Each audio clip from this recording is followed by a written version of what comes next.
ওকে, আমাদের এই বুধবারে যে ক্লাসটা আছে, আমাদের বুধবারে তো লাস্ট ক্লাস, মানে এই উইকের লাস্ট ক্লাস। এই ক্লাসে আমরা একটা কুইজ নিব, ছোট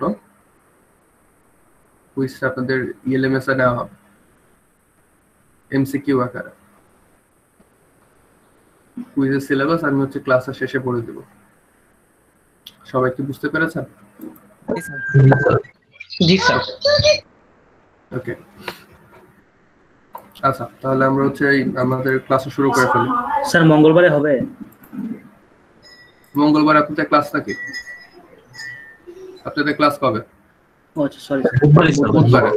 বুধবারে হবে এই উইকের, মানে পরের যে ক্লাসটা, নেক্সট ক্লাসটা।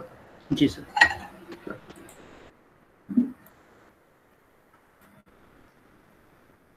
আচ্ছা, তো আমরা যা যা করছিলাম সেটা একটু রিক্যাপ করে নেই, তাহলে সুবিধা হবে। আমরা ছিলাম হচ্ছে, স্লাইড দেখতে পাচ্ছেন তো সবাই, তাই না? জি স্যার। ওকে, তো আমরা চাচ্ছিলাম কি, আমরা হচ্ছে অ্যালগরিদমের একটা অ্যালগরিদম যদি প্রপোজ করি, সেই অ্যালগরিদমের টাইম কমপ্লেক্সিটি বা তার কত টাইম লাগবে সেটা মেজার করার চেষ্টা করতেছিলাম। তো আমরা যে ওয়েটা ফলো করতেছিলাম, আমরা বলছিলাম যে আসলে আমরা দেখবো যে আসলে একটা অ্যালগরিদমের কয়টা স্টেপ আছে, যতগুলো স্টেপ তত বেশি কাজ আমার কম্পিউটারে বেশি কাজ করা লাগে। এটা আসলে আমরা কিন্তু কোনো কম্পিউটারের কনফিগারেশনের উপর বেস করি না, মানে আমার কম্পিউটারের র্যাম কত বা কম্পিউটার কত স্পিডে কম্পিউটারের ক্লক সাইকেলের স্পিড কত, এগুলো আমরা কনসিডারেশনে আনি না। এটা হচ্ছে শুধুমাত্র আমরা অ্যালগরিদমের মধ্যে কত বেশি কাজ করা লাগে সেইটা মেজার করি। এটা কি করতেছি আমরা, এই যে কাউন্ট করে করে আমরা দেখি আসলে অ্যালগরিদমের কয়টা স্টেপস আছে। তো আমরা এরকম করে দেখা, মানে বের করা শিখছিলাম যে আসলে এই অ্যালগরিদমটা তো হচ্ছে 2n+3 স্টেপস, এরকম করে দুটা তিনটা এক্সাম্পল করছিলাম। তারপর আমরা দেখলাম যে আসলে আমরা যদি একটা এরকম একটা ফাংশন দিয়ে দেওয়া হয়, যদি এরকম করে একটা ফাংশন দিয়ে দেওয়া হয়, এখান থেকে আসলে তুলনা করা টাফ। আমরা কি করলাম, অ্যাসিম্পটোটিক নোটেশনে গেলাম, সেখান থেকে দেখছিলাম বিগো জিনিসটা কি। তারপরে আমরা দেখলাম যে বিগোতে যদি অনেক টার্ম এরকম যোগ হিসাবে থাকে, যে টার্মটা সবচেয়ে বেশি বড় বা সবচেয়ে বেশি প্রমিনেন্ট সেটাই আসলে বিগো হিসেবে আসে, বাকিগুলো চলে যায়। তো এই হিসাবে কেমন ছিল, যে যেমন ধরেন n² যদি আর প্লাস n থাকে, এখানে প্রমিনেন্ট হচ্ছে এইটা, তো বিগো এটা হয়ে গেল। তারপর যদি n আর log n থাকে, তাহলে প্রমিনেন্ট হচ্ছে n, তাহলে এখানে ও অফ n হবে। আর আমরা বলছিলাম যে সবচেয়ে মানে আর যদি পলিনোমিয়াল, মানে n to the power something, n to the power মনে করেন কিছু একটা x, এটা হচ্ছে আমরা বলবো পলিনোমিয়াল। এটা থেকে বড় হচ্ছে এক্সপোনেনশিয়াল, মানে something to the power n। আমাদের এখানে ভেরিয়েবল হচ্ছে এক্সপোনেনশিয়াল, হচ্ছে পলিনোমিয়াল থেকে বড়। তো এখানে আমরা কি করছি, যেটা বড় তার ও হিসাবে আসছে। আর কোন সময় আমাদের ফাংশনের সাথে যে জিনিসগুলো গুণ হিসেবে থাকবে কনস্ট্যান্ট, সেগুলো কোনো সময় আসবে না। আচ্ছা, আর আপনাদের কি মনে আছে কারো যে সব থেকে বেশি কমপ্লেক্সিটির জিনিস কোনটা ছিল? ফ্যাক্টোরিয়াল। ফ্যাক্টোরিয়াল, যাকে মনে আছে একজনের সবচেয়ে বেশি কমপ্লেক্সিটি ছিল হচ্ছে ফ্যাক্টোরিয়াল। ওকে, আচ্ছা, তো আমরা এরকম কয়েকটা জিনিস করতেছিলাম, মানে কয়েকটা এক্সাম্পল করছিলাম যে এটা আসলে বিগো কত, এটার বিগো কত, এই অ্যালগরিদমটা এটার বিগো কত, এরকম দেখছিলাম। এখন আমাদের এই পর্যন্ত করা হয়ে গেছিল আগের ক্লাস পর্যন্ত। আজকে এখান থেকে শুরু হবে। তো আপনারা সবাই কি মানে কোডটা পড়তে পারছেন তো?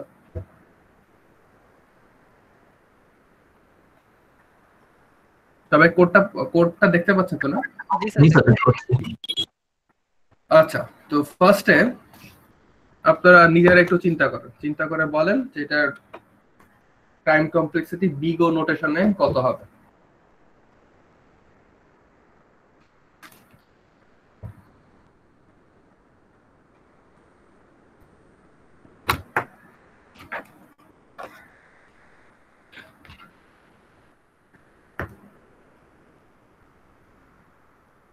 একটু নিজেরা ট্রাই করেন, কয়েকজন বলেন, তারপর আমি।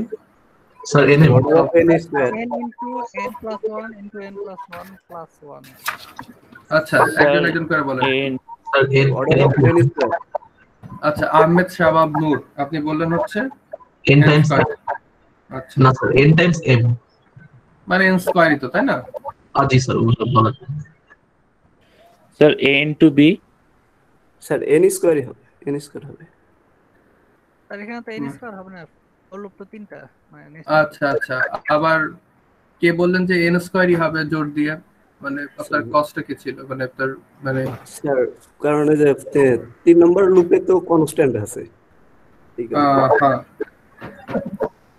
কিন্তু কনসোলে বাদ করে দেবে। আচ্ছা স্যার তো a আমরা into b আচ্ছা a into b, আচ্ছা a b আসছে। আচ্ছা a b আপনি ধরতেছেন যে a b হচ্ছে আপনার রেগুলার লেন্থ, তাই তো? জি স্যার, এবং স্যার দুই ডিফারেন্ট স্যার, এ আচ্ছা এ এ আলাদা বি আলাদা। আচ্ছা আচ্ছা, ঠিক আছে ঠিক আছে, আমি বুঝতে পারছি। হুম হুম,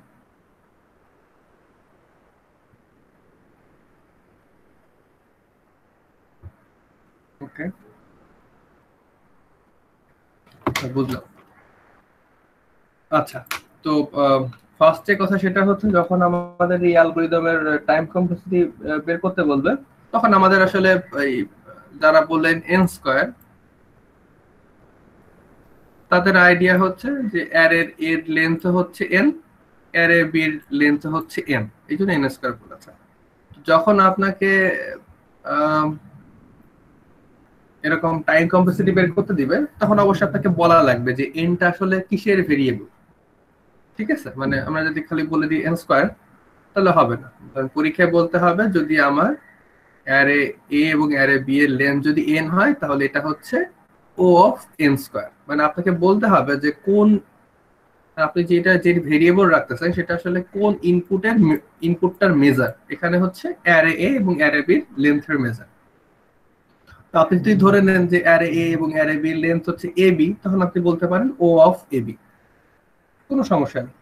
কিন্তু নর্মালি আমরা করব কি, নর্মালি আমরা সবগুলো ইনপুটকে একটা যত কম প্যারামিটার দিয়ে, মানে আমরা আর মানে এক্সট্রা প্যারামিটার আনবো না, এটার জন্য এ আর এটার জন্য বি এরকম আনবো না, আমরা বলবো যে দুটোরই লেন্থ এন।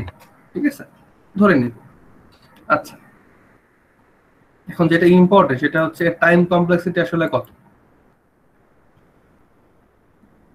টাইম কমপ্লেক্সিটি আসলে কত হবে।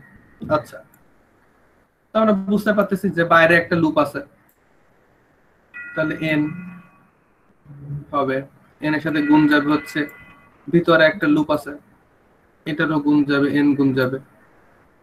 তারপরে এখানে আছে হচ্ছে ধরেন 10 two the power 5, 10 two the পাওয়ার 5, এটা হচ্ছে আমাদের এফএন, তাই না? আমাদের এফএন, এফএন এটাকে যদি আমরা লিখি, এটাকে এরকম একটা ফরম্যাটে লেখা যায়, আমরা যদি চাই কালারটা একটু চেঞ্জ করে ফেলি, এরকম ফরম্যাটে লিখতে পারি যে একটা কনস্ট্যান্ট সি এন স্কয়ার। এখন দেখেন আমরা যে রুলস গুলো শিখছিলাম, দেখেন আমাদের কোন ফাংশনের সাথে যদি কোনো কনস্ট্যান্ট থাকে, যেমন ধরেন 2 টু দি পাওয়ার n এর সাথে 5 আছে, এটা কিন্তু বিগ এর মধ্যে আসে না। তারপরে দেখেন আমাদের এই যে সূত্রটাতে বলছে যদি am n to the power n এরকম করে করে একটা পলিনোমিয়াল যদি থাকে, পলিনোমিয়াল একটা কনস্ট্যান্ট আছে, এগুলো হচ্ছে am হচ্ছে কনস্ট্যান্ট। এখন দেখেন সবচেয়ে বেশি পাওয়ার হিসাবে n to the power m বিগতে গেছে, কিন্তু এর কনস্ট্যান্ট কিন্তু বিগর মধ্যে যায়নি। ঠিক একই ভাবে এখন আমরা যেটা করলাম, এখানে যে কনস্ট্যান্টটা আছে 10 টু দি পাওয়ার 5, এটা বিগর মধ্যে যাবে না। সবাই কি বুঝতে পারছেন? জি স্যার।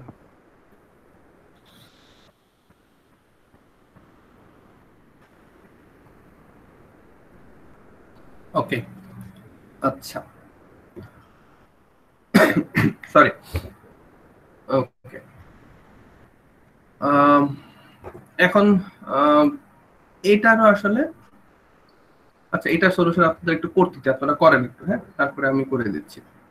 আমি সব নিজে করে দিলে আসলে ওদের প্র্যাকটিস হবে না। এটা একটু করেন তো, একটু ভেবে কি হবে।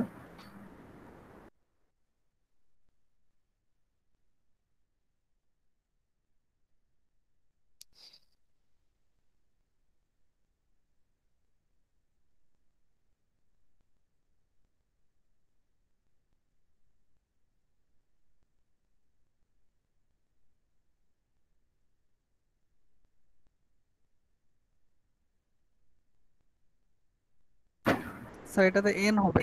স্যার আচ্ছা এন হবে। জি স্যার এন হবে। হ্যাঁ এখন বুঝেছেন তো কেন, মানে আমি বলে দিই যেহেতু আমি একটা একটু এর আগে যেটা একটা করালাম, এটা নরমালি যদি আমরা এফএন করতাম, এফএন আসে হচ্ছে n/2, কারণ হচ্ছে এখানে অ্যারের লেন্থকে 2 দিয়ে ভাগ করে লুপটা চালিয়েছে, ঠিক আছে। এখন কাহিনী কি, n/2 হলে এই যে এটা আসলে একটা হাফ, এটা একটা কনস্ট্যান্ট n, আমরা সবসময় কনস্ট্যান্ট কে বাদ দিতে চাই, সো বিগর মধ্যে হাফ আসবে না, আমরা বলবো O of n। ওকে, সবাই বুঝতে পেরেছেন? জি স্যার। আচ্ছা ওকে, তো আমরা এখানে একটা ওই যে সেদিন বলেছিলাম যে আসলে ওই কোন ফাংশন গুলা হচ্ছে প্রমিনেন্ট আরেকজনের চেয়ে, তো এই যে চারটা দেখছেন, চারটার উপর থেকে নিচের দিকে হচ্ছে প্রমিনেন্স বাড়তেছে, তার মানে ফ্যাক্টোরিয়াল হচ্ছে সব থেকে বড় আর সব থেকে ছোট হচ্ছে কনস্ট্যান্ট। এখন কনস্ট্যান্ট কমপ্লেক্সিটি যে আমরা কিছু দেখছি নাকি? কনস্ট্যান্ট কমপ্লেক্সিটি কিছু দেখি নাই। আচ্ছা, কনস্ট্যান্ট কমপ্লেক্সিটির অ্যালগরিদম গুলো হচ্ছে, আমি আপনাকে একটা এক্সাম্পল দিই। কনস্ট্যান্ট কমপ্লেক্সিটি অ্যালগরিদম হবে যদি আমি এই অ্যালগরিদম গুলোতে যদি এই ফর লুপটা না থাকতো, ধরেন এটা একটা অ্যালগরিদম, ঠিক আছে, অ্যালগরিদমে ফর লুপটা নাই, ঠিক আছে। আর অ্যারে মনে করেন, এটা মনে করেন কোনো অ্যারে না, এটা একটা ইন্টিজার, আমি একটু কেটে কেটে দিচ্ছি যেন আপনাদের, এটা অ্যারে লেন্থ থাকবে না, ঠিক আছে, এগুলো নাই ধরেন, ঠিক আছে, এটা নাই, মনে করেন জাস্ট একটা ভেরিয়েবলের উপর 4টা ক্যালকুলেশন করা হয়েছে ধরেন, ঠিক আছে, এখানে অ্যারে মনে করেন একটা ভেরিয়েবল, তাহলে মনে করেন আমরা যদি এফএন বের করতাম, এফএন বের করলে আমাদের হতে হচ্ছে এই অ্যালগরিদমের মধ্যে 1টা 2টা 3টা 4টা স্টেপ, তাহলে আমাদের এফএন হতে হচ্ছে 4, আর এটাকে আমরা লিখতাম হচ্ছে O of 1, ঠিক আছে। এটা কনভেনশন, যদি আপনি কোনো মানে কনস্ট্যান্ট কমপ্লেক্সিটি যেটা কেবলমাত্র মানে একটা কনস্ট্যান্ট নাম্বারের স্টেপ লাগতেছে, আমার অ্যালগরিদমের যেটা ইনপুট তার সাইজের উপর ডিপেন্ড করছে না, তখন আমরা সেটাকে বলবো O of 1। O of 1 মানে হচ্ছে কনস্ট্যান্ট কমপ্লেক্সিটি।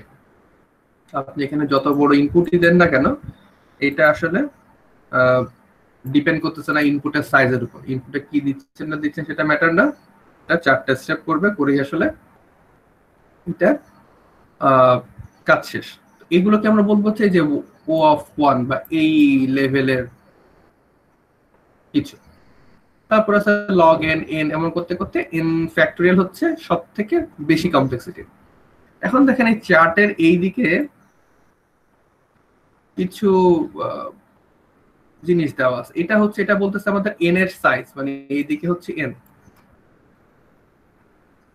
আচ্ছা, এখন দেখেন একটা জিনিস খেয়াল করেন, n যখন 32, তো ধরেন n 32 বলতে ধরেন আমি একটা অ্যারে দিলাম, অ্যারের সাইজ হচ্ছে 32, আর সেটা যদি n ফ্যাক্টোরিয়াল কমপ্লেক্সিটির কিছু হয়, তার মানে সেটা যদি এই ফ্যাক্টোরিয়ালের কিছু হয়, দেখি আমি লেজারটা নিই তাহলে তো বোঝা যাবে, এই যে n ফ্যাক্টোরিয়াল কমপ্লেক্সিটির কিছু হয়, তাহলে সেখানে দেখেন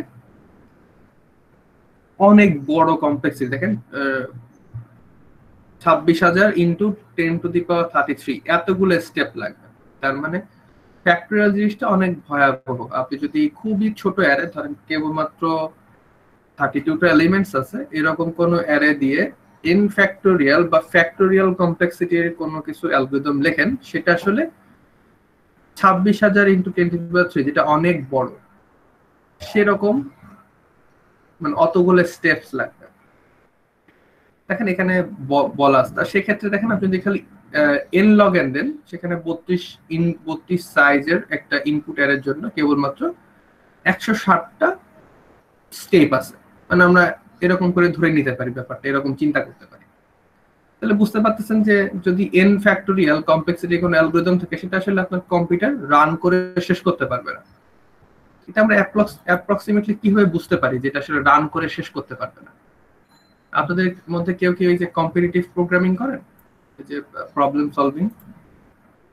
জি স্যার, হালকা। আচ্ছা, হালকা করেন, হ্যাঁ করা খুবই ভালো, হ্যাঁ ব্রেন শার্প হয়। এখন দেখেন আমরা ধরে নিই যে আমাদের কম্পিউটারে আমাদের কম্পিউটার হচ্ছে গিগাহার্টজে চলে। গিগাহার্টজ মানে মনে করেন ওই যে 1 ইন্টু মানে 10⁻৯ এ।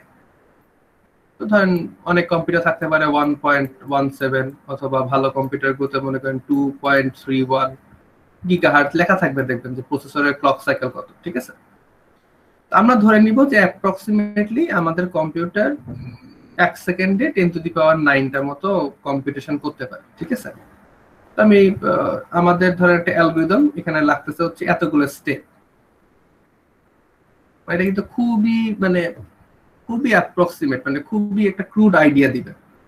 তো আমি চিন্তা করি এটা হচ্ছে মনে করেন এরকম, আমি এখানে 2.6 লিখলাম, খালি 2.6 লেখার কারণে 26,000 লেখার কথা ছিল, তো আমি বাকি 4টা 10 হচ্ছে 10⁻³ মধ্যে ঢুকাই দিব। তাহলে এখানে হবে 4টা হলে এরকম হবে 10⁻37 আসবে। আচ্ছা, আর আমাদের কম্পিউটার 1 সেকেন্ডে করতে পারে 10⁹টা, তাহলে নিচে 10⁹ দিয়ে ভাগ যাবে, তার মধ্যে দেখবো আসলে কত সেকেন্ড লাগে। এটা কেটে যাবে, এই 9 আর এখান থেকে যদি বাদ দিই তাহলে আমাদের হিসাব করলে আমরা পাই হচ্ছে এরকম 2.6 ইন্টু, যদি 9 বাদ দিয়ে দিই তাহলে আসে হচ্ছে 28 আসে মনে হয়। হ্যাঁ, 28 এরকম। এখন আপনি চিন্তা করেন এত সেকেন্ড সমান সমান কত ইয়ার। আপনার যদি ক্যালকুলেটর থাকে তাহলে হিসাব করে দেখতে পারেন যে এত সেকেন্ড বলতে কত ইয়ার।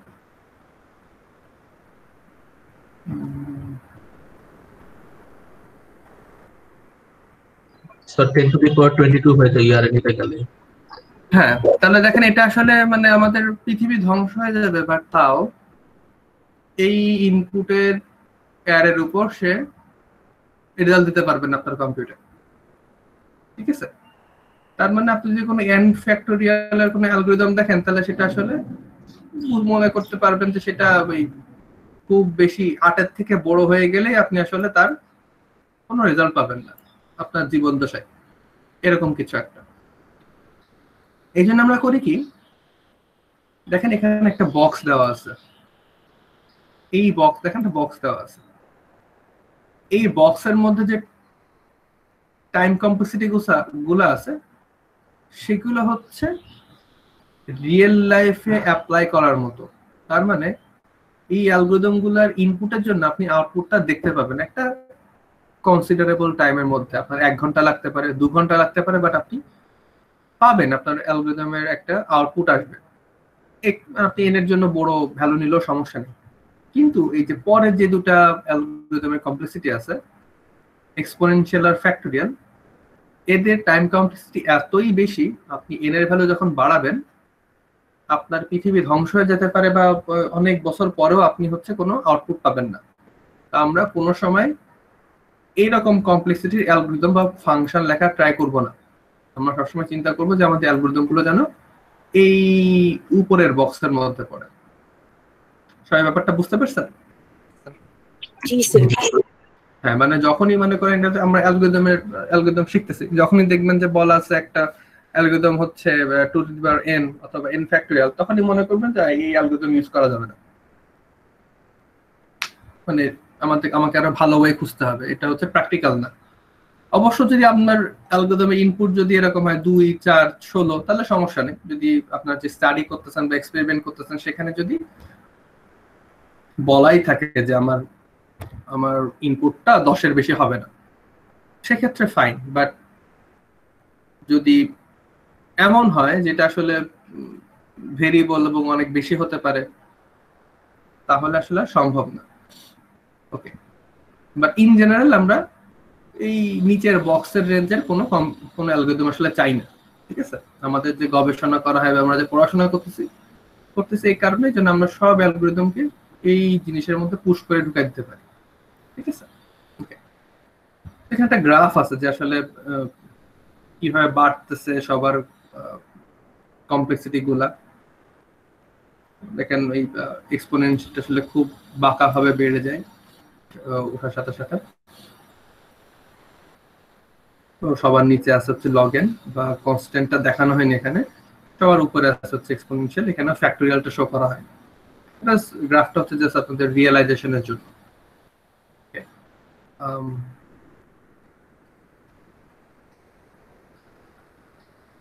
আচ্ছা, এখানে আবার একটু দেওয়া আছে একটা, আমি আপনাকে যেটা বললাম সেটারই একটু করে দেওয়া আছে। দেখেন এখানে আপনার যদি আপনি কোনো যদি এক্সপোনেনশিয়াল কমপ্লেক্সিটি কিছু পান 2n, সেখানে দেখেন আপনার ইনপুট সাইজ যদি 1000 হয়ে যায়, সেটা কমপ্লিট করতে আসলে এত বছর লাগবে, যেটা মনে করেন এর মধ্যে পৃথিবী ধ্বংস হয়ে যেতে পারে। 32 ইন্টু 10⁻²28 ইয়ার্স আসলে অনেক বেশি। এত বছর ধরে ধরেন পৃথিবী নাও থাকতে পারে।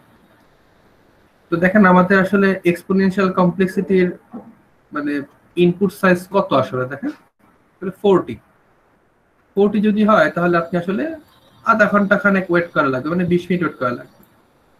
আর যদি বাড়ায় ফেলেন 13 দিন, তারপর ইয়ারে চলে যাবে, আর তার মতন ধরেন বাঁচবেনই না এত বছর, এরকম আর কি। মানে এখানে টাইম ক্যালকুলেট করে দেওয়া আছে জাস্ট বোঝানোর জন্য যে আসলে টাইম কমপ্লেক্সিটি গুলা কিভাবে এফেক্ট করে। আচ্ছা, হুম। তো আমরা কি আসলে যে বিগ ও অ্যানালাইসিস আর হচ্ছে টাইম কমপ্লেক্সিটি মেজার কোনটা ভালো কোনটা খারাপ, বা খারাপ হলে আসলে কতটুকু খারাপ, এটাগুলো কি বুঝতে পারছি আমরা? জি স্যার। ওকে, আচ্ছা। তখন আমরা দেখলাম পারফরমেন্স অ্যানালাইসিস, যেটা ছিল হচ্ছে পুরা আমাদের কম্পিউটার ইন্ডিপেন্ডেন্ট। আমরা কিন্তু এখানে বলি নাই যে এটা Core i5 না Core i3 তে চললে এত বছর লাগবে, ঠিক আছে? আমরা এটা যা করছি এটা হচ্ছে পুরোপুরি আমাদের মেশিন ইন্ডিপেন্ডেন্ট। কিন্তু আমরা যদি মেশিন ডিপেন্ডেন্ট কিছু করতে চাই, তাহলে সেখানে আসলে মানে আমাদের কম্পিউটারে ক্লক কি ইউজ করা লাগবে। তার মানে হচ্ছে আমরা যখন অ্যালগরিদমটি স্টার্ট করব তখন আমরা একটা কাউন্টার রাখবো, যখন অ্যালগরিদমটি শেষ করব তখন কাউন্টারটা অফ করে দিব, এবং এই অ্যালগরিদম চলার শেষে আমরা এই দুটো কাউন্টার বিয়োগ করব, হ্যাঁ, স্টপ মাইনাস স্টার্ট করে দেখবো আসলে কতটুকু টাইম লেগেছে। এটাই হচ্ছে আপনি যদি কোনো মেশিন ডিপেন্ডেন্ট কোনো অ্যানালাইসিস করতে চান, আপনি বিভিন্ন অ্যালগরিদম চালাবেন, চালায় দেখবেন যে ওই অ্যালগরিদমটা শুরু করার সময় একটা ক্লকের একটা কাউন্টার সেভ করে রাখবেন, আপনার অ্যালগরিদমটা যখন শেষ হবে তখন একটা ক্লকের কাউন্টার শেষ করে রাখবেন, মানে স্টপ করবেন। এই কাউন্টারগুলো বিয়োগ দিয়ে আপনি হচ্ছে টাইম ডিফারেন্সটা পাবেন, ওটাই হচ্ছে আমাদের পারফরম্যান্স মেজারমেন্ট। এটা আমরা ইউজ করি না। কেন, কে বলতে পারবেন আসলে মেশিন ডিপেন্ডেন্ট অ্যানালাইসিস আমরা কেন ইউজ করি না? স্যার কম্পাইলার তো সব জায়গায় চেঞ্জ হয়, লাইক সবার তো সেম না। কাইন্ডটা ঠিক আছে, বাট জিনিসটা এরকম, আমি ধরেন বাংলাদেশে বসে আমি একটা অ্যালগরিদম ডিজাইন করতেছি। অ্যালগরিদম ডিজাইন করে মনে করেন আমি আমার কম্পিউটারে বসে একটা পারফরম্যান্স মেজারমেন্ট করলাম, যেটা আমার কম্পিউটারের উপর ডিপেন্ডেন্ট। এখন আমি তো আমার অ্যালগরিদমটা ডিজাইন করছি সবার ইউজ করার জন্য, এটা তো আর কেবল আমি ইউজ করব না। সেক্ষেত্রে কি হবে, যারা যারা অ্যালগরিদমটা ইউজ করতে চাচ্ছে তাদের নিজেদেরকে আবার এই পারফরম্যান্স মেজারমেন্টটা করে নেওয়া লাগবে। অন দ্য আদার হ্যান্ড, আমি যদি পারফরম্যান্স অ্যানালাইসিস ইউজ করতাম, যেটা কিনা আমার কোনো কম্পিউটার মেশিন ডিপেন্ডেন্ট না, সেক্ষেত্রে কি হতো, মানে সবাই আসলে একটা আইডিয়া পেত যে আসলে অ্যালগরিদমটা কিরকম, ঠিক আছে? এর জন্য আসলে পারফরম্যান্স মেজারমেন্ট জিনিসটা আসলে আমরা তেমন ইউজ করি না, আমরা পারফরম্যান্স অ্যানালাইসিসটাই বেশি ইউজ করি। আচ্ছা, এটা দিয়ে আসলে আমাদের প্রথম যে চ্যাপ্টারটা ছিল সেটা আসলে শেষ হয়ে গেল। ওকে, এখন হচ্ছে আমরা আমাদের নেক্সট চ্যাপ্টারটা শুরু করব। তো চ্যাপ্টার শুরু করার আগে আমরা কি করবো, আপনাদের একটু রেস্ট দিব, আমি আপনাদের রোল কলটা করে ফেলবো।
ওকে,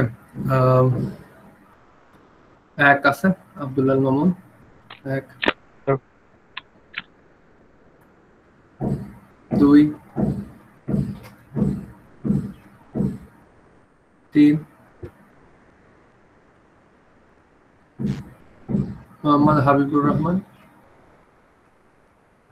কারণ যদি ধরেন মাইকে যদি সমস্যা থাকে তাহলে আমি যখন তার এই সিরিয়াল নাম্বারটা ডাকবো, আপনি যখন দেখতে পাবেন ওটা হচ্ছে আপনি সিরিয়াল নাম্বারটা হচ্ছে চ্যাটে লিখে দেবেন, তাহলে রোল কলের পর আমি হচ্ছে ওটাগুলা দেখে আমি অ্যাটেন্ডেন্স দিয়ে দিব। আচ্ছা, 3 পর্যন্ত গিয়েছিলাম। 4 পারিয়া সুলতানা। আচ্ছা, 5, 6, present sir. 7, Yes, sir.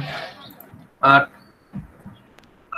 Present 9, present sir. 10, present sir. 11, 12, 13,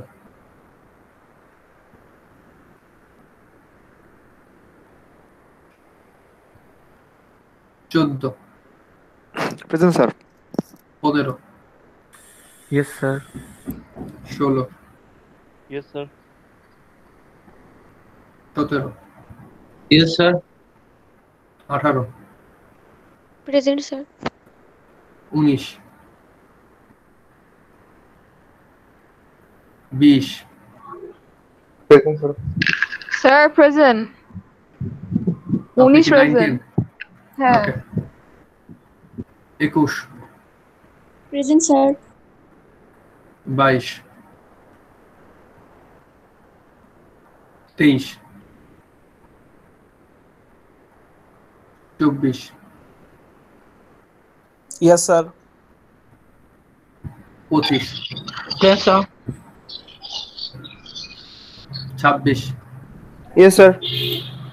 27, present sir. 28, 29, present sir. 30, yes sir. 31, yes sir. 32, present sir. 33, present sir. 34,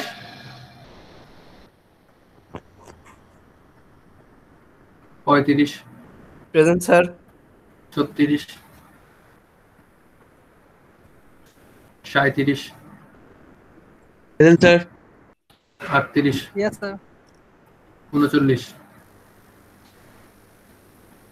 40, yes sir. 41, 42, present sir. 43,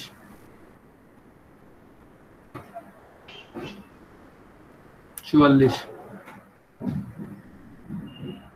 45,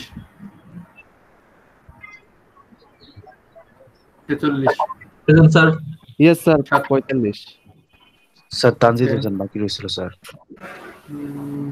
আচ্ছা, Sir, Tariq Ahmed. Tanzid.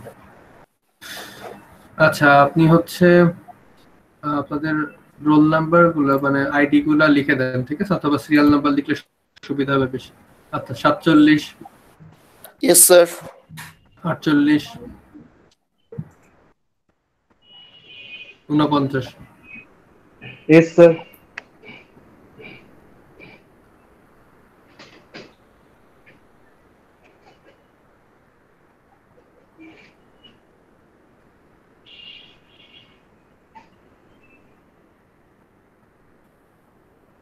Sir chat বক্সে লিখে দিয়েছি।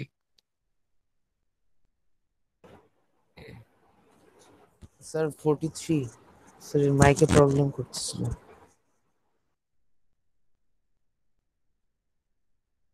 আমি তো বললাম যাদের মাইকের সমস্যা ছিল তারা সিরিয়াল নাম্বারটা লিখে দেন, হ্যাঁ, সিরিয়াল স্যার, নাম্বারটা লিখে দিন। চ্যাটে লিখে দেন, তাহলে আমি করে দিব। একটু ওয়েট করেন, সবারটা দিয়ে নিই চ্যাটের গুলো, তারপর আমরা আবার ক্লাসটা রিজিউম করবো।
আচ্ছা, আমাদের যে নেক্সট যে টপিকটা থাকবে সেটা হচ্ছে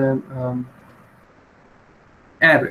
বলতে গেলে অ্যারের আমরা এদের মেমোরি ম্যাপিং কিভাবে করা হয় এবং অ্যারের ইন্টারনাল স্ট্রাকচারটা কিরকম থাকে সেটা দেখব। আচ্ছা, তো আমরা শুরু করি। আগে যে চ্যাপ্টারটা পড়লাম সেটা নিয়ে কি কারোর কোনো কনফিউশন আছে কিনা বা কোনো প্রবলেম আছে কিনা? আগে যে চ্যাপ্টারটা শেষ করলাম টাইম কমপ্লেক্সিটি, আমি যে মাঝখানে গ্যাপ দিলাম এটা এই সময়টা থেকে কারোর মাথায় কোনো কোশ্চেন রাইজ করছে কিনা যে এটা কিভাবে হলো বা ওটা কিভাবে হলো? আচ্ছা, তো ফার্স্ট অফ অল অ্যারে জিনিসটা আসলে কি? ঠিক আছে, অ্যারে হচ্ছে একটা লিস্ট অফ আইটেমস যেখানে আমরা বিভিন্ন অবজেক্ট রাখতে পারি, তাই না? আমরা তো সিতে অ্যারে ইউজ করেছি, তাই না? আমরা সিতে সিম্পল অ্যারে দেখেছি, 2D অ্যারে দেখেছি, তাই না? আমরা এখন দেখবো যে অ্যারেগুলো আসলে ইন্টারনালি কি করে রিপ্রেজেন্ট করা হয় বা এগুলো কেমন লাগে দেখতে ভিতরে ভিতরে।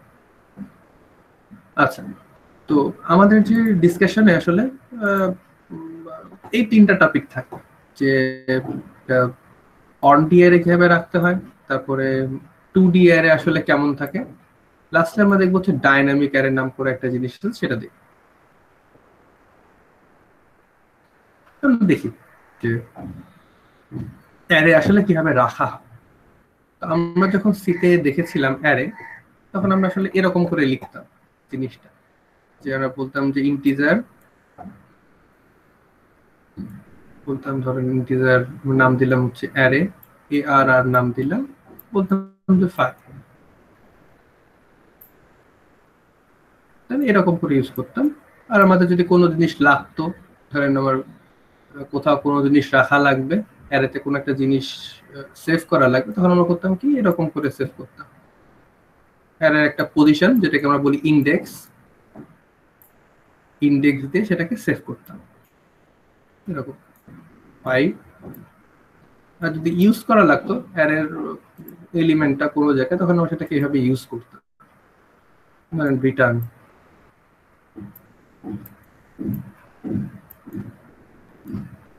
অ্যারে 0 এরকম। এর মানে কি, অ্যারেতে আমার কোন এলিমেন্টকে আপডেট করতে অথবা কোন জিনিস রাখতে গেলে আসলে ইন্ডেক্সের দরকার, তাই না? ইন্ডেক্স এই জিনিসটা হচ্ছে অ্যারের জন্য খুব ইম্পর্টেন্ট। এবং এখানে এই ইন্ডেক্সের কারণে কি সুবিধা হয়, আমরা আসলে অ্যারেতে যে কোনো জিনিস খুব কম সময়ে অ্যাক্সেস করতে পারি, মানে কনস্ট্যান্ট টাইমে অ্যাক্সেস করতে পারি। আচ্ছা, এখন আমরা দেখবো আসলে অ্যারেটা আসলে কিভাবে রাখা হয়। যদি আপনারা যখন এসপিএল এ করেছেন, এসপিএল এ অবশ্যই আপনি অ্যারেটাকে এরকম যখন পড়েছেন তখন এভাবে চিন্তা করে নিয়েছিলেন যে অ্যারে যখন 5 বলি তখন আসলে এখানে 5টা ঘর তৈরি হয়। আচ্ছা, প্রতিটা ঘরে একটা করে ইন্ডেক্স থাকে, যেমন শুরু হচ্ছে ইন্ডেক্স 0 থেকে, তারপরে এক এক করে ইন্ডেক্স বাড়ে।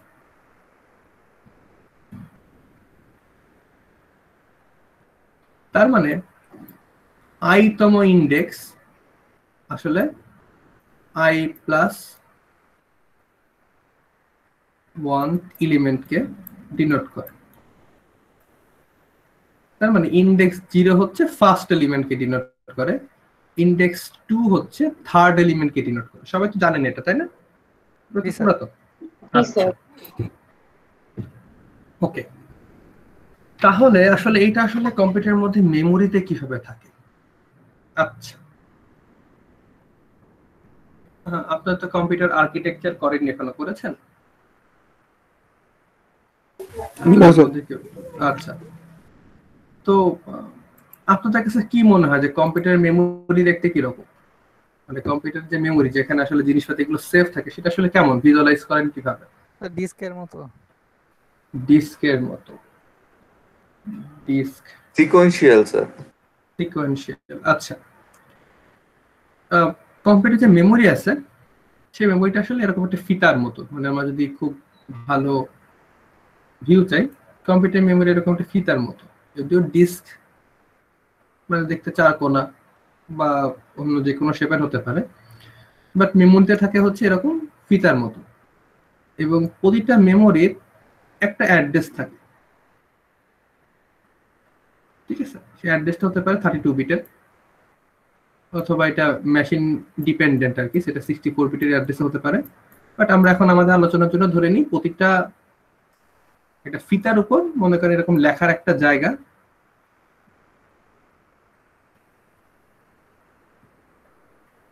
এবং এক একটা এরকম ঘরে লেখা যায় হচ্ছে 1 বাইট করে।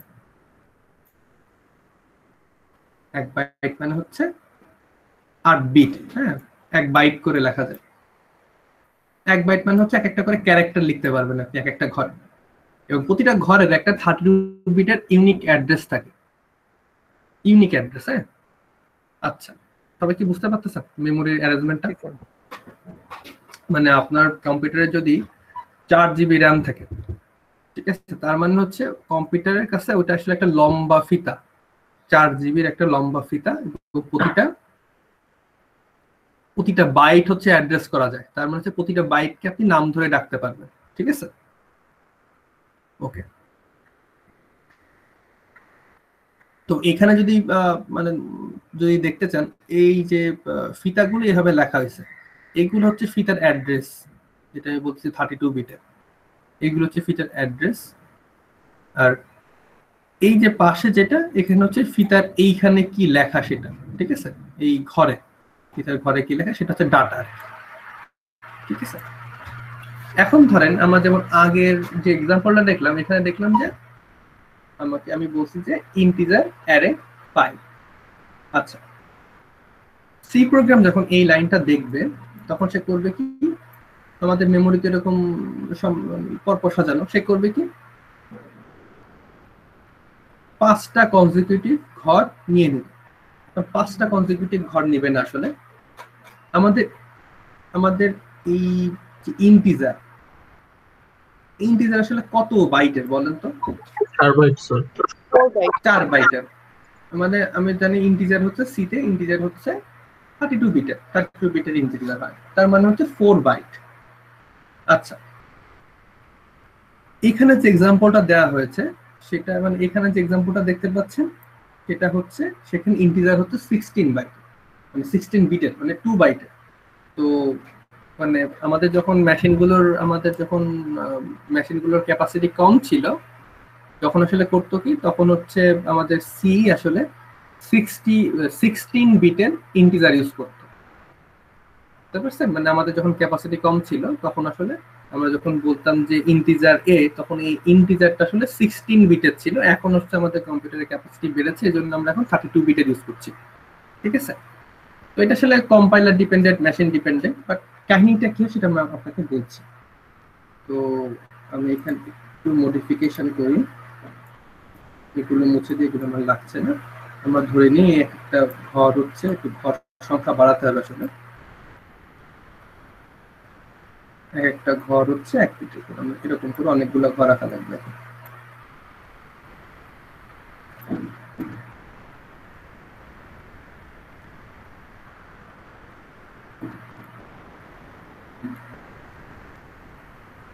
আচ্ছা, তো আমরা একটা কাজ করি, আমরা যদি, আচ্ছা আমরা এটা ধরে নিই এখন, আপাতত এটা ধরে নিই, যেহেতু আমরা যদি এখানে আসলে 4 বাইট করে ধরে আসলে তাহলে 20টা হয়ে যায়, 20টা ঘর রাখানো কঠিন। আমরা ধরে নিই আমাদের এখন ইন্টিজার হচ্ছে 2 বাইটের, ধরে নিই সাপোজ, হ্যাঁ, ইন্টিজার হচ্ছে 2 বাইটের ইন্টিজার, তার মানে আসলে আমাদের অনেকগুলা ঘর রাখা লাগবে এক্সাম্পলটা দিতে গেলে। তাহলে যদি আমাদের এই লাইনটা এক্সিকিউট হয়, যেখানে আমি 5 সাইজের একটা ইন্টিজার অ্যারেকে অ্যাসাইন করছি, তখন সে কি করবে, কম্পাইলার করবে কি, সে দেখবে যে আমরা রাখতে চাচ্ছি ইন্টিজার এবং রাখতে চাচ্ছি 5টা, আমরা জানি এখন সবাই হচ্ছে 2 বাইট করে, তখন সে কি করবে 10 বাইটের একটা জায়গা সে বরাদ্দ করে রাখবে, ওখানে আর কাউকে ইউজ করতে দিবে। তো 10টা বাইট কি করে হয় হচ্ছে 1 2 3 4 5 6 7 8 9 10 এই পর্যন্ত সে করবে কি, কালার চেঞ্জ করে একটু, এই কালারটা এখান থেকে এই পর্যন্ত যে মেমোরিটা সেটা সে বরাদ্দ করে রাখবে, বা সে কম্পাইলারকে বলে দিবে এখানে যেন অন্য কাউকে কোনো জায়গা দেয়া না হয়। তারপর কি করবে সে? তারপর করবে কি, আবার তার আরো কাজ আছে। সে মনে রাখবে যে পরপর দুটা জায়গা হচ্ছে এটা 0, এই পরে দুটা জায়গা হচ্ছে 1 নাম্বার এলিমেন্টের, তারপরে দুটা জায়গা হচ্ছে 2টা। এখন আমি দুটা করে নিব, এটা কম্পাইলার বুঝতেছে কি করে বলেন তো, যে এখন এখানে দুটা করে নেওয়া লাগবে? কেউ বলেন তো। এখানে হ্যাঁ, এখন হচ্ছে এটা ডিপেন্ড করে, হ্যাঁ এখানে ইন্টিজার 2 বাইট বলে এখানে দুটা করে নিচ্ছে। এখানে যদি কেউ মনে করেন এরকম ডিফাইন করলো যে লং ইন্টিজার মনে করেন, হ্যাঁ লং ইন্টিজার, আমাদের এখানে জাস্ট এক্সাম্পল দিচ্ছি। নর্মালি ধরেন কম্পিউটারে ইন্টিজার হচ্ছে 4 বাইটের, তো ধরেন এইরকম সিনারিওতে কেউ লং ডিফাইন করলো, লং ইন্টিজার। এখন মনে করেন লং ইন্টিজার হচ্ছে 4 বাইটের, তখন সে কি করতো, যদি 5টা এলিমেন্ট রাখতে হতো তখন সে 20টা এরকম বাইট অ্যাসাইন করতো, এবং প্রতিটা ইন্ডেক্সের জন্য সে তখন 4টা করে রাখতো। ঠিক আছে, এটা হচ্ছে কম্পাইলার নিজে হ্যান্ডেল করে। যখন সে দেখে যে ইন্টিজার পড়তে চাচ্ছে তখন সে করে কি, ওখান থেকে দুটা বাইট করে পড়ে ফেলে, এবং যখন স্টোর করতে চাচ্ছি তখন ওই স্টার্টিং থেকে দুটা করে ঘর সে নিয়ে রাখে। অ্যারে দেখতে শুন এরকম, এই যে 3 4।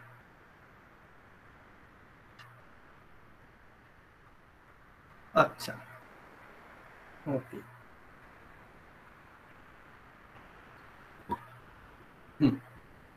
এখন আপনাদের আরেকটু জানা লাগবে।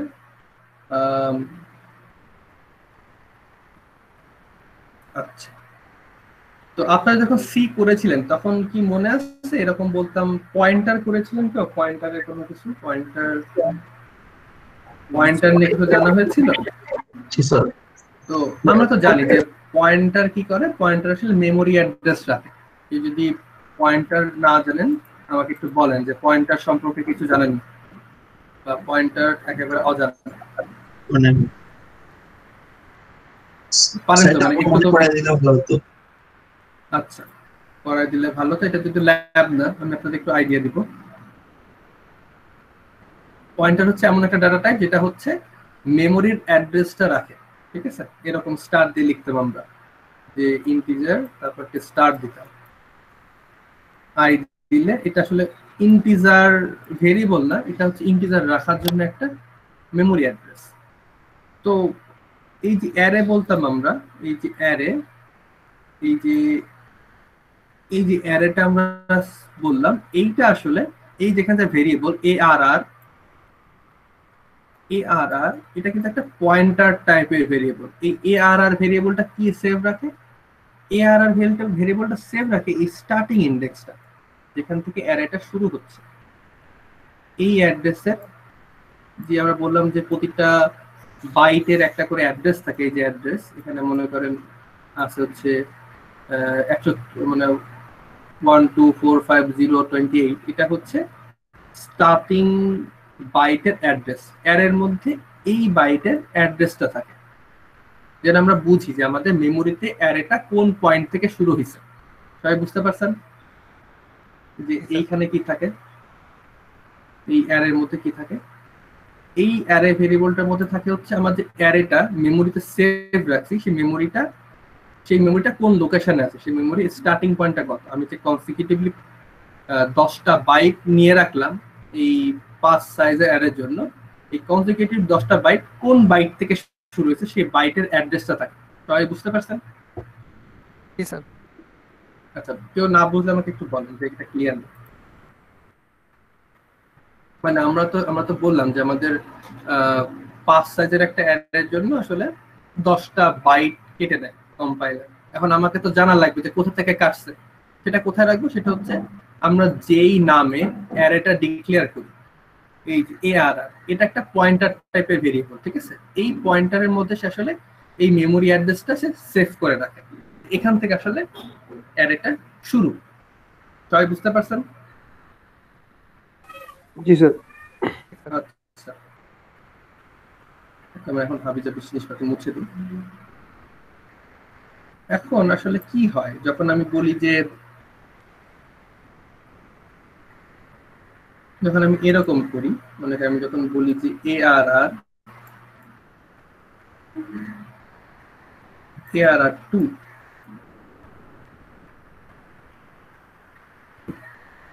তখন আসলে কি হয়?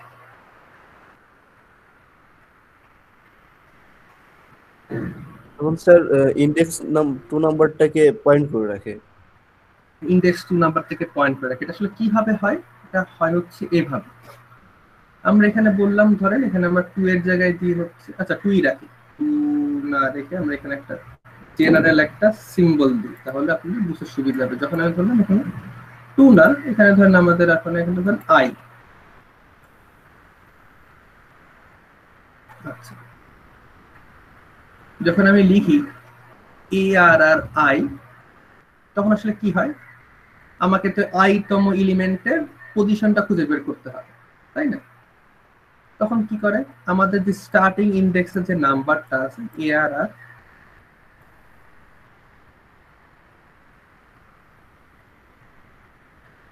আচ্ছা, যোগ হয় হচ্ছে I ইনটু আছে, ইনটু বলেন তো কি হবে, কেউ একজন বলেন তো, ধরতে পারেন কিনা? আমরা মনে করেন I তম এলিমেন্টটা কোথা থেকে শুরু সেটা জানতে চাচ্ছি। I তম এলিমেন্টটা আমার এই মেমোরির কোথায় আছে, I ইনটু কি হবে বলেন তো কেউ? যত বাইট দেখে নিতেছে স্যার ইন্টিজার এটা হবে হচ্ছে সাইজ। এটা হচ্ছে আমাদের এই অ্যারেতে যেই অবজেক্টগুলো রাখা আছে, ইন্টিজার হতে পারে, ক্যারেক্টার হতে পারে, তাদের সাইজ। এখন আমি একটা এক্সাম্পল দিয়ে দেখাই ব্যাপারটা কিভাবে হয়। এখন মনে করেন আপনি এই সেকেন্ড ইন্ডেক্সে যেটা আছে সেটাকে ধরার চেষ্টা করতেছেন, ঠিক আছে? আচ্ছা, এখন মনে করেন আমার মেমোরিটা, ফর এক্সাম্পল আমাদের মেমোরিটা হচ্ছে 100 থেকে শুরু, ধরে নি আমার মেমোরির এই অ্যাড্রেসটা হচ্ছে 100, তারপর হচ্ছে 101। আমাদের এত বড় নাম্বার আমি লিখছি না, এখানে বড় নাম্বারগুলো লিখছি। তারপরটা হচ্ছে 101, তারপরটা হচ্ছে 102 হবে, কারণ এগুলো কনজিকিউটিভ মেমোরি। তারপরে হবে 103, তারপর হবে 4, 105, 106, এরকম। এখন আমাদের লাগবে কোন একটা এলিমেন্ট আসলে পাইতে গেলে আমার এলিমেন্টটা কোন জায়গা থেকে শুরু সেটা পাইতে হবে। তো যদি আমরা সেকেন্ড ইন্ডেক্সে কি আছে এটা যদি জানতে চাই, তাহলে আমাদের আসলে এই জায়গাটুকু লাগবে, এই যে এই ইন্ডেক্সটা আমাদের লাগবে। তো আমরা কিভাবে পাই? অ্যারে ভেরিয়েবলটা হচ্ছে 100, আমরা জানি এই মেমোরিতে কোন জায়গা থেকে শুরু হয়েছে হচ্ছে 100। আমাদের লাগবে হচ্ছে সেকেন্ড ইন্ডেক্স, কারণ আমরা এখানে অ্যারে এখানে 2 লিখছি, সেকেন্ড ইন্ডেক্স। আর আমাদের এখানে ইন্টিজারের সাইজ কত? ইন্টিজারের সাইজ আমরা ধরেছি 2 বাইট, তাহলে আমরা পাবো কি 104। তাহলে আমরা যখন লিখব হচ্ছে এই যে যখন লিখি array2, তখন আসলে আমরা রিটার্ন পাই হচ্ছে এই 104 নম্বর মেমোরি অ্যাড্রেস। এখন কম্পাইলার জানে যে 104 নম্বর মেমোরি অ্যাড্রেস আমরা আসলে ইন্টিজার করতে চাচ্ছি, তখন সে আসলে পরপর 2টা বাইট করে একটা ইন্টিজার রিটার্ন করে। সবাই কি মেকানিজমটা বুঝতে পারছেন? পুরা এই জিনিসটার মেকানিজম? জি স্যার। কারো কোনো কনফিউশন আছে? কোনো কনফিউশন? যদি কোনো কিছু না বুঝে থাকেন আবার বল, এটা বুঝতে পারার কথা। বুঝতে পারছেন তো না? একই কাজ যদি আমরা ওই যদি 4 বাইটের ইন্টিজার দিয়ে করতাম, তাহলে এখানে সাইজ হতো হচ্ছে 4, আমাদের এখানে 4টা করে ঘর করে অ্যাসাইন করা থাকতো যে কোনো একটা ওই যে কোনো একটা অবজেক্টের জন্য। সেম মেকানিজম আমরা হচ্ছে ইন্টিজার অ্যাসাইন বা থেকে কোনো জিনিস করতাম আর কি। সবার কাছে ক্লিয়ার হয়েছে এটা? জি স্যার, বুঝতে পারছি। ওকে, আচ্ছা আচ্ছা, তো আমরা যে অ্যারেটা পড়লাম, মানে যে অ্যারেটা দেখলাম, আমরা প্রথম দেখলাম যে আমরা আসলে ওই কন্টেন্টস দেখেছিলাম যে অ্যারে দেখবো 1D, তারপরে মাল্টি ডাইমেনশনাল অ্যারে দেখবো, তারপর ডাইনামিক অ্যারে দেখবো। তো আমরা যে অ্যারেটা দেখলাম সেটার রেস্ট্রিকশন হচ্ছে স্ট্যাটিক। এর সমস্যা কি? আপনি মনে করেন অ্যালগরিদমের শুরুতে 5 সাইজের একটা এলিমেন্ট অ্যাসাইন করে ফেলছেন। এখন ধরেন কোন একটা কারণে আপনার 6টা এলিমেন্ট রাখা লাগবে, এটা কিন্তু পারবেন না। মানে আপনি যদি প্রথমে অ্যারেটা 5 সাইজে ডিক্লেয়ার করে ফেলেন, তখন করবে কি কম্পাইলার এরকম একটা জায়গা কেটে নিয়ে রাখবে, এটাকে আর বাড়ানোর কোনো উপায় নেই। ঠিক আছে, বুঝতে পারছেন? এটা স্ট্যাটিক, মানে এটা ফিক্স, আপনি এটা বাড়াতে পারবেন না, এটা একটা অসুবিধা। কারণ আমাদের প্রোগ্রামের মধ্যে অনেক সময় এমন হতে পারে যে একটা এক্সট্রা জিনিস আসলো, আমাকে ওটা রাখার একটা জায়গা থাকতে হবে, কিন্তু স্ট্যাটিক অ্যারেতে এটা কোনোভাবে করা সম্ভব। আপনি যদি সিতে এই অ্যারে 100 ডিক্লেয়ার করে ফেলেন, এখানে কোনোভাবেই 101টা এলিমেন্ট রাখতে পারবেন না, আপনাকে ওই যে মেমোরি ফল্ট দিবে অথবা করবে কোড ডাম্প, এরকম একটা এরর দিয়ে থেমে যাবে। ঠিক আছে,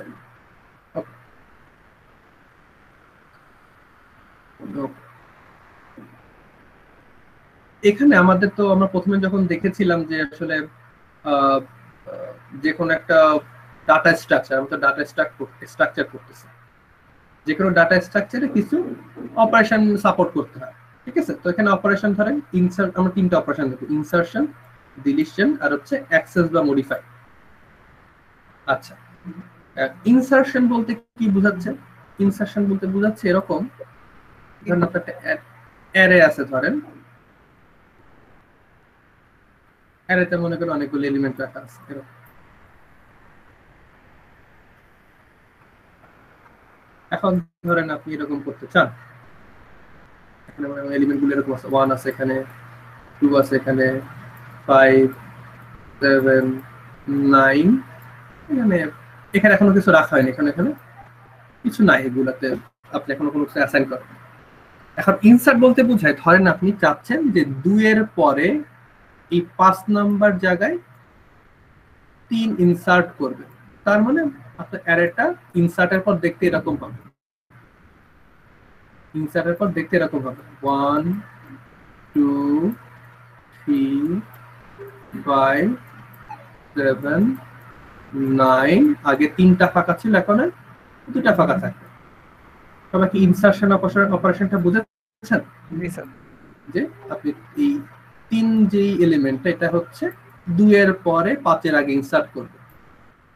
আচ্ছা, এখন দেখেন এখানে বলা আছে ইনসারশনের টাইম কমপ্লেক্সিটি হচ্ছে O of n। n মানে আপনারা বুঝতে পারছেন, n হচ্ছে আমাদের অ্যারের লেন্থ। এখন আমাকে বলেন এটা কেন O of n হলো, বা এই ইনসারশনটা আসলে কিভাবে করতে হবে? স্যার ওই যে প্রত্যেকটা নাম্বারই এক ঘর করে পিছানো লাগবে। হ্যাঁ, মানে সবাই বুঝতে পারছেন কেন? কারণ হচ্ছে যখন আমি এখানে ঢুকাবো, আমাকে আসলে এই অ্যারের লাস্ট থেকে প্রতিটা এলিমেন্ট আসলে এই পিছনে সরাই দেওয়া লাগবে, এখানে সরাই দিয়ে এখানে জায়গাটা ফাঁকা হবে, সেখানে 3 বসানো লাগবে। এখন আমরা তো বলেছিলাম যখন আমরা কোনো অ্যালগরিদমের এই টাইম কমপ্লেক্সিটি অ্যানালাইসিস করব, আমরা ধরবো হচ্ছে ওয়ার্স্ট কেস, সবচেয়ে খারাপ কেস। ঠিক আছে, তো আমি তো খারাপ কেস ডিসক্রাইব করার আগে সবাই বলেন যে এখানে সবচেয়ে ভালো কেস কোনটা হতে পারে, যেখানে সবচেয়ে কম অপারেশন লাগবে। হ্যাঁ, আমরা যদি সবার শেষে যদি ইনসার্ট করতে চাইতাম, এখানে যদি 3 ইনসার্ট করতে চাইতাম, আমাদের আসলে কনস্ট্যান্ট টাইম লাগতো, একটা অপারেশন লাগতো, লাস্টে ঢুকাই দিতাম। আর সবচেয়ে সমস্যা হবে কোন অপারেশনের জন্য বলেন তো? কোথায় ইনসার্ট করতে চাই? একদম ফার্স্টে যদি আমরা চাই যে এইখানে কোনো একটা এলিমেন্ট ঢুকাবো 3, তাহলে আমাদের কি করতে? সবাইকে সরানো লাগতো। ঠিক আছে, এখন সবাইকে যখন সরাতে যাব, তখন আমাদের কত কমপ্লেক্সিটি হতে পারে? O of n, আমাদের অ্যারেতে যতগুলো এলিমেন্ট আছে সবগুলো এলিমেন্টকে সরানো লাগতে পারে, তাহলে ওয়ার্স্ট কেস হচ্ছে O of n। সবাই কি বুঝতে পারছেন ইনসারশন কিভাবে O of n হলো? জি স্যার। সবাই ক্লিয়ার? ওকে, জি স্যার। এখন ইনসারশন বুঝে গেলে আসলে ডিলিশনটাও সেম। আপনি যদি কোনো একটা ইন্ডেক্সের একটা এলিমেন্টকে ডিলিট করতে চান, যে আমি আমার লিস্ট থেকে ফেলে দিব, এখন ধরেন এটা ঠিক ইনসারশনের অপোজিট প্রসেস। আমরা একটু এগুলো মুছে দিই। আপনি যদি এরকম চান যে 0 1 8 2, মনে করেন সেকেন্ড ইন্ডেক্সে যে জিনিসটা আছে সেটাকে ডিলিট করে দিতে চান। ডিলিট করা মানে কি, এটা চলে যাবে এবং পিছনের সবগুলো সামনে চলে আসতে হবে, সামনে চলে আসতে হবে। এখানেও দেখেন ইনসারশনের মতোই হচ্ছে আমার সিনারিওটা, সিনারিওটা পুরোপুরি ইনসারশনের মতোই। এবং এখানেও ঠিক একইভাবে লাস্টের এলিমেন্টটা যদি আমি ডিলিট করতে চাইতাম তাহলে আমাদের কোনো কাজ ছিল না, কিন্তু যদি ফার্স্ট এলিমেন্টটা ডিলিট করি তাহলে পিছনের সব জিনিসকে সামনে আনা লাগবে।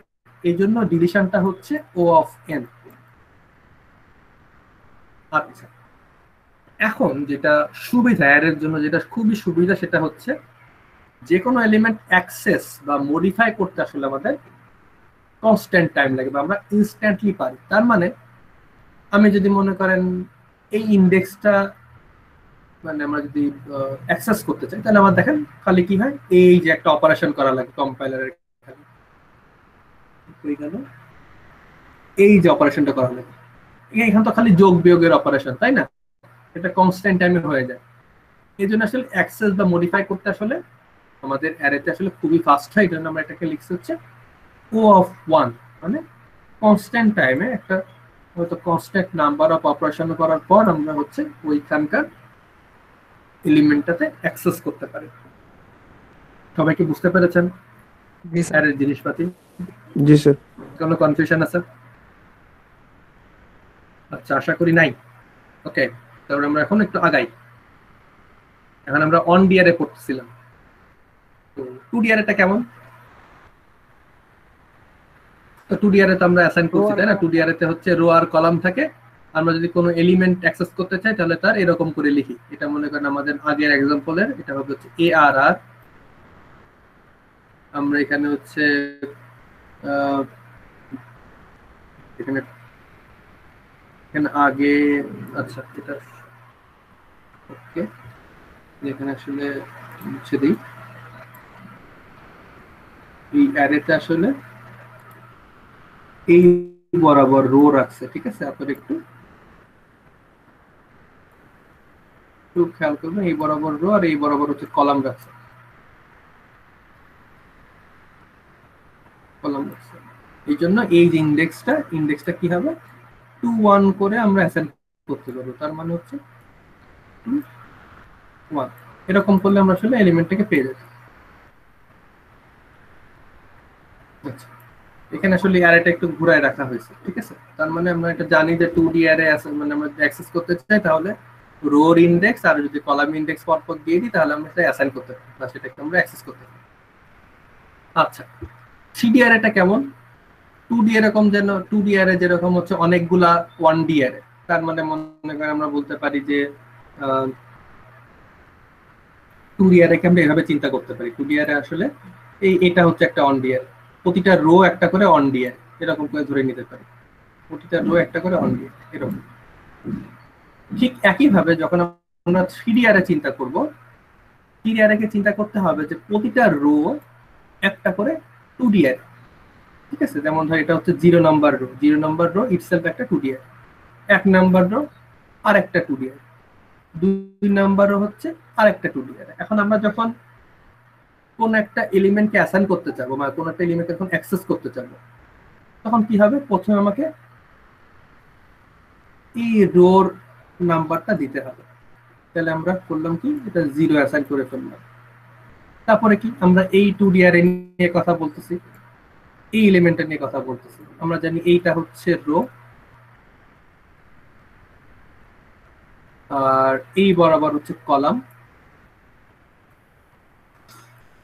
তাহলে এটা হচ্ছে 0 নাম্বার রোর 2 নাম্বার কলামে পড়ছে, এটা হচ্ছে কলাম নাম্বার, এটা হচ্ছে কলাম নাম্বার 0 1 2, এটা হচ্ছে 3টা কলাম আর রো আছে হচ্ছে 4টা। যখন আমরা এই 0টা ফিক্স করে ফেললাম তাহলে আমরা এই 2D অ্যারে নিয়ে কথা বলতেছি। এই এলিমেন্ট অ্যাক্সেস করতে গেলে আমাদের কি করা লাগবে? এই ইনডেক্সটা দেওয়া লাগবে, 0 দেওয়া লাগবে, তারপর এই 2টা দেওয়া লাগবে। সবাই কি বুঝতে পারছেন যে আমাদের 3D অ্যারেটা আসলে ভিজুয়ালাইজ কিভাবে করতে হবে, 3D অ্যারে ভিজুয়ালাইজেশনটা? জি স্যার। আচ্ছা, যদি না বুঝে থাকেন আমি আবার বলছি, মানে ভালো করে বোঝানোর জন্য। স্যার আবার একটু বলেন। হ্যাঁ আমি আবার বলছি, এটা হচ্ছে ধরেন আমরা ধরেন 2D অ্যারেটা ইউজ করতে পারি না, আমরা এখন ফার্স্টে 1D অ্যারে থেকে শুরু করি। 1D অ্যারেতে কোনো একটা পজিশন অ্যাক্সেস করতে গেলে সেই পজিশনে ইন্ডেক্সটা দিয়ে দিলে হতো। এখন আমরা 2D অ্যারেটা কিভাবে ভিজুয়ালাইজ করব? 2D অ্যারেকে আমরা করব কি, অনেকগুলা 1D অ্যারে হিসেবে চিন্তা করব। আচ্ছা, আমাদের কি করতে হবে, আমাদের ধরে নিতে হবে প্রতিটা রো হচ্ছে একটা করে 1D অ্যারে, যেমন এই বরাবর রো, তো এইগুলোর প্রতিটা হচ্ছে একটা করে 1D অ্যারে হচ্ছে রো। তো আমরা যে এলিমেন্টটা অ্যাক্সেস করতে চাই, মানে আমরা এই রেড কালার এলিমেন্টটা অ্যাক্সেস করতে চাই, আমাকে ফার্স্টে দেখা লাগবে এটা হচ্ছে কোন 1D অ্যারেতে আছে। দেখেন প্রতিটা 1D অ্যারেকে আমরা নাম দিচ্ছি, এটা হচ্ছে 0 নাম্বার 1D অ্যারে, এটা হচ্ছে 1 নাম্বার 1D অ্যারে, এটা হচ্ছে 2 নাম্বার 1D অ্যারে, এরকম। কারণ ফার্স্টে দেখলাম এটা হচ্ছে 2 নাম্বার 1D অ্যারেতে আছে, তো আমরা কি করব, প্রথমে আমরা হচ্ছে এই থার্ড ব্র্যাকেটে লিখব হচ্ছে কোন 1D অ্যারেতে আছে সেটা লিখলাম। আচ্ছা, তারপর আমরা যখন 2 নাম্বার 1D অ্যারেটা ফিক্স করে ফেলছি, এইটা ফিক্স করে ফেলছি, তখন আমাকে দেখা লাগবে এই 1D অ্যারের কত নাম্বার এলিমেন্টটা হচ্ছে আমাদের ডিজায়ার্ড এলিমেন্ট। তো আমরা দেখছি প্রথমটা হচ্ছে 0, তারপরে হচ্ছে 1, তার মানে হচ্ছে আমাদের এখানে দিব হচ্ছে 1। এটা হচ্ছে আমরা যেরকম রো কলাম হিসাব করতাম, রো কলামের হিসাবটা বাদ দিয়ে, কারণ আমরা যখন 3D অ্যারে অ্যাক্সেস করতে যাব তখন আমাদের এরকম চিন্তা ভাবনাটা থাকলে ভালো হবে। তো 3D অ্যারেটা কিভাবে অ্যাক্সেস করব, আমাদের 3D অ্যারেটা ভিজুয়ালাইজ করতে হবে হচ্ছে এমন ভাবে যে আমাদের 2D অ্যারে ছিল হচ্ছে অনেকগুলা 1D অ্যারে, 3D অ্যারে হচ্ছে অনেকগুলা 2D অ্যারে। তো আমরা ধরেন 2D অ্যারের এই এলিমেন্টটা অ্যাক্সেস করতে চাই, তখন আমাকে ফার্স্টে চুজ করা লাগবে হচ্ছে আমাদের এলিমেন্টটা কত নম্বর 2D অ্যারেতে আছে। এগুলো হচ্ছে আমাদের সবগুলো 2D অ্যারে, এগুলো 2D অ্যারে। আমরা দেখলাম আমাদের যে এলিমেন্টটা সেটা হচ্ছে 0 নাম্বার 2D অ্যারেতে আছে, আমরা 0 লিখলাম। তার মানে আমাদের এখন এত কিছু বাদ, ঠিক আছে? এখন আমরা খালি এটা নিয়ে চিন্তা করব। এখন খালি যদি 2D অ্যারে থাকতো তাহলে এই এলিমেন্টটা আমরা কিভাবে লিখতাম, এটা লিখতাম এটা হচ্ছে 0 নাম্বার রোতে আছে, 2 নাম্বার কলামে আছে, তাহলে আমরা লিখতাম হচ্ছে 02। এরকম হচ্ছে কাহিনী। আপনি এক একটা করে চুজ করে এক একটা করে ডাইমেনশন বাদ দিবেন। 3D অ্যারেতে 3টা ডাইমেনশন, আপনি যে কোনো একটা ডাইমেনশন চুজ করে ফেলবেন, আগে চুজ করে ফেললে বাকি সব 2D অ্যারে বাদ চলে যাবে। এখন যেই 2D অ্যারেটা ফিক্স করছেন সেখান থেকে আপনি এলিমেন্টটা চুজ করবেন। এরকম করে আসলে ইন্ডেক্সিংটা করা হয়। স্যার অনেকগুলো 2D অ্যারে মানে স্যার প্রত্যেকটা ইন্ডেক্স কি একটা করে 2D অ্যারে এরকম স্যার জিনিসটা? হ্যাঁ, প্রতিটা যে প্রথম যে ইন্ডেক্সটা আছে, এই যে এখানে যেটা লিখছি, এখানে 0 মানে হচ্ছে এটা এই 2D অ্যারে। আমরা যদি এখানে 1 লিখতাম তাহলে সেটা এই 2D অ্যারে কে বোঝাতো। এখানে যদি 2 লিখতাম তাহলে সে এই একেবারে নিচে 2D অ্যারে কে বোঝাতো। প্রতিটা হচ্ছে এক একটা করে সেপারেট 2D অ্যারে। আচ্ছা স্যার, বুঝতে পারছি। আচ্ছা, তো আমি যখন ছোট ছিলাম তখন ভিজুয়ালাইজ করার জন্য এরকম করে বুঝতাম, মানে আমি কিভাবে আসলে একটা জিনিসকে অ্যাক্সেস করবো যদি আমাদের লাগে, ঠিক আছে? তো 1D অ্যারে ভিজুয়ালাইজ করা খুব সোজা, ঠিক আছে? 1D অ্যারে ভিজুয়ালাইজ করা খুবই সোজা, এটা এখানে কোনো ইনটিউশন লাগে না বা কিছু লাগতেছে না। তো যখন 2D অ্যারে ভিজুয়ালাইজ করতাম তখন আমি ধরে নিতাম যে একটা গ্রিড আছে, মনে করেন দাবার গুটির মতো একটা গ্রিড আছে, আমাকে গ্রিডের বিভিন্ন জায়গায় যেতে হবে, এরকম করে ধরে নিতাম, ঠিক আছে? রো কলাম দিয়ে যেভাবে বুঝেন আপনারা ওরকম করে একটা দাবার ছক, দাবার ছকে এই বরাবর হচ্ছে রো, এই বরাবর কলাম রাখতাম। সমস্যা হয় হচ্ছে যখন আমরা 3D অ্যারেটা বা 3D অ্যারেটা করতে চাই তখন সমস্যা। 3D অ্যারে ভিজুয়ালাইজ করার টেকনিকটা অনেকটা এরকম।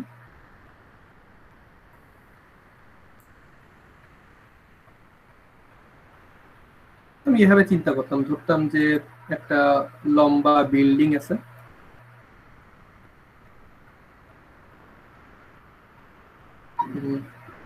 বাঁকা হয়ে গেল,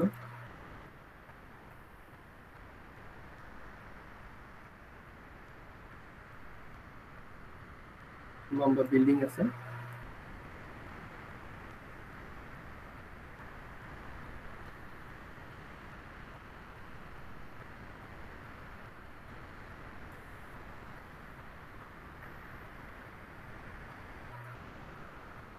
এবং এটা ধরে নিতাম যে আমাদের প্রতিটা বিল্ডিং এর অনেকগুলো ফ্লোর আছে।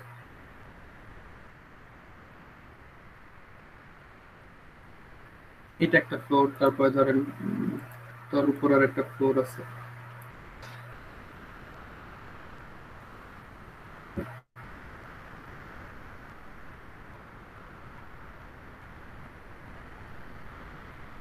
এবং ধরে নিতাম যে প্রতিটা ফ্লোরের মেঝেতে গ্রিড কাটা আছে, এরকম প্রতিটা ফ্লোরের মেঝেতে এরকম গ্রিড কাটা থাকে। বা এই থার্ড যেটা লাল কালারের ফ্লোর, সেখানে এরকম লাল কালারের গ্রিড কাটা আছে। এটা ব্লু কালারের ফ্লোর, ব্লু কালারের গ্রিড কাটা আছে। আচ্ছা, এখন যখন আমাকে বলতো যে কোনো একটা এলিমেন্ট অ্যাক্সেস করো, তখন আমি এরকম করে চিন্তা করতাম। আমি একটু ড্র করে নিই। ধরেন আমাকে বললো যে আমাকে এই এলিমেন্ট অ্যাক্সেস করা লাগবে, এই এলিমেন্ট অ্যাক্সেস করা লাগবে। আর আমরা ধরে নিই যে এই বরাবর হচ্ছে রো আর এই বরাবর হচ্ছে কলাম। তখন আমি ফার্স্টে চিন্তা করতাম যে এলিমেন্ট অ্যাক্সেস করতে গেলে আমাদের কত তলায় যাওয়া লাগবে। ঠিক আছে, এটা হচ্ছে গ্রাউন্ড ফ্লোর, এটা হচ্ছে 1, এটা হচ্ছে সেকেন্ড। তাকে আমাকে এই এলিমেন্ট অ্যাক্সেস করতে আমাকে সেকেন্ড ফ্লোরে যাওয়া লাগবে। তখন আমি অ্যারের ইন্ডেক্সে প্রথমে লিখতাম হচ্ছে 2। আচ্ছা, 2 লেখার পর এখন আমাদের কোথায় যাওয়া লাগবে? একেবারে এই কোনায় যাওয়া লাগবে। এটা হচ্ছে 0 নম্বর রো, এটা হচ্ছে 0, 1, 2, এটা হচ্ছে 2 নম্বর কলাম।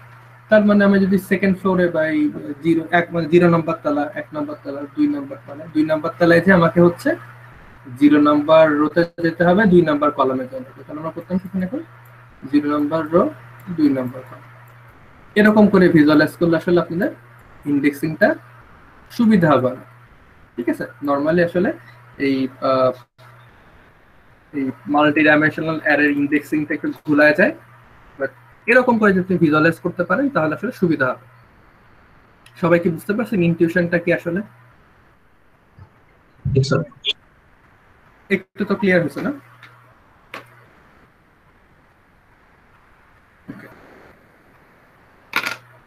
আচ্ছা, তো আমাদের আসলে কিভাবে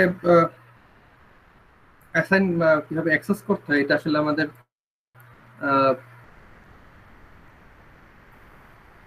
সেটা আমাদের বিষয় না। আসলে সেটা আসলে এখন কিভাবে আসলে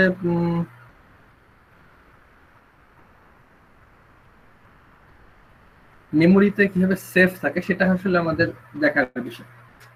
এখন একটু আগে দেখলাম যে আমাদের আসলে মেমোরি হচ্ছে লিনিয়ার, লম্বা করে সবগুলো থাকে। তাহলে এটা মেমোরিতে কিভাবে সেভ থাকে? মেমোরিতে আমরা যখন বলবো 3, 5, তখন আসলে সে কিভাবে একটা করে এলিমেন্ট অ্যাসাইন করবে। তো আমাদের সময় প্রায় শেষ। আমরা হচ্ছে এই 2D অ্যারেটার ক্যালকুলেশন আমরা হচ্ছে নেক্সট দিন থেকে শুরু করব। তো এই পর্যন্ত হচ্ছে আপনাদের সিটি সিলেবাস, এই স্লাইডের আগ পর্যন্ত যা যা করলাম। ঠিক আছে, মানে হচ্ছে এই মাল্টি ডাইমেনশনাল অ্যারে ভিজুয়ালাইজেশন বা এখানে কি করে আমরা ইন্ডেক্সিং করে অ্যাক্সেস করব প্রতিটা এলিমেন্ট, সেই পর্যন্ত। তাই বুঝতে পেরেছেন? মানে একেবারে শুরু থেকে এই পর্যন্ত হচ্ছে আমাদের সিটিটার বা আমাদের যে কুইজটা হবে এই বুধবারে, ওটা সিলেবাস। তাই বুঝতে পারছেন? জি স্যার, বুঝতে পারছি। Okay, thank you sir. Multi dimensional array থাকবে, মাল্টি ডাইমেনশনাল অ্যারেটা থাকবে, মানে যত পর্যন্ত পড়াইছি সেই পর্যন্ত থাকবে। কিভাবে মেমোরিতে রাখা হয় সেটা থাকবে না, এটা থাকবে না। হ্যাঁ, এটা নাই। Okay sir. মেমোরিতে মাল্টি ডাইমেনশনাল অ্যারে কিভাবে রাখতে হয় সেটা থাকবে না, কিন্তু দেখেন কিন্তু মেমোরিতে সিঙ্গেল ডাইমেনশনাল অ্যারে কিভাবে রাখি সেগুলো কিন্তু আমরা পড়ছি, এগুলো থাকবে। স্যার সিটি থেকে পুরোটাই এমসিকিউ থাকবে নাকি কোড থাকবে? কোড থাকতে পারে, অবশ্যই কোড থাকতে পারে। আমরা টাইম কমপ্লেক্সিটি অ্যানালাইসিস শিখছি, মানে আপনাদের কোড করতে দেওয়া হবে না।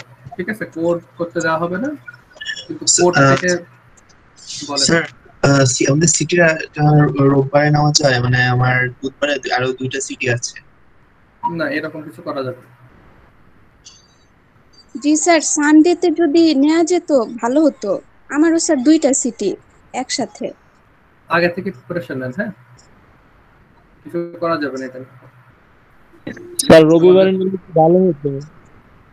আচ্ছা, এমনি সিটি নিয়ে কারো কোনো কনফিউশন আছে কিনা? সিটি নিয়ে কারো কোনো কনফিউশন আছে, সিলেবাস বা অন্য কোনো কিছু নিয়ে? স্যার আমাদের কি সবই এমসিকিউ টাইপ হবে স্যার? সব এমসিকিউ টাইপ হবে। অ্যাকচুয়ালি স্যার ইকোনমিক্সে কখনো এক্সাম দেই নাই, তাই একটু মানে বুঝতে পারতেছি না। তাহলে এক্সামের দিনই বুঝে যাবে। কি মানে আপনি হচ্ছে ইএলএমএস এ কোনোদিন আগে এক্সাম দেন নাই? মানে স্যার মানে ইএলএমএস বলতে স্যার অলওয়েজ পিডিএফ সাবমিট হইছে, লাইক এরকম এমসিকিউ হয় নাই কখনো। আচ্ছা আচ্ছা, দেন বুঝতে পারবেন, সমস্যা নেই। প্রথম এক্সামে টাইম বেশি থাকবে। ওকে স্যার, সো সমস্যা হবে না। আপনারা কোন ব্যাচ সবাই মোটামুটি দেখি তো রোল নাম্বার? স্যার 191। ঠিক আছে, আচ্ছা আচ্ছা ঠিক আছে। আমি হচ্ছে প্রথম এক্সামে একটু টাইম বেশি দিব, আর যদি আমি সময় পাই একটা মক এক্সাম খুলে ফেলবো, লাইক ডেমো কিছু কোশ্চেন থাকবে, আপনারা হচ্ছে ইন্টারফেসটা বুঝতে পারবেন। জি স্যার, ওটা করলে বেটার হতে পারে আপনাদের জন্য। জি স্যার, ওকে স্যার।